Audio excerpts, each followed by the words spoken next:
mean, you know, it's freaky, but it happens.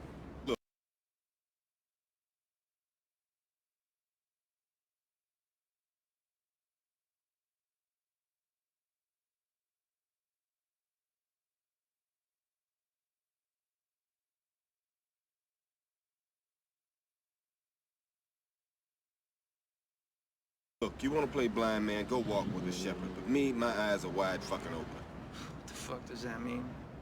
I mean, that's it for me. From here on in, you can consider my ass retired. Jesus Christ. Don't blaspheme. God damn it, I Jules. said don't do that. Hey, you know, you're fucking freaking out on us. Look, I'm telling Marcellus today. I'm through.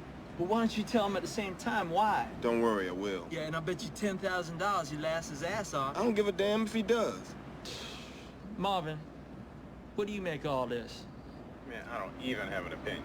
Well, you gotta have an opinion. I mean, do you think that God came down from heaven and stopped us? Oh, what the fuck's happening? Oh, man. shit, man! Oh, man, I shot Marvin in the face. Why the fuck you do that? Well, I didn't mean to do it. It was an accident.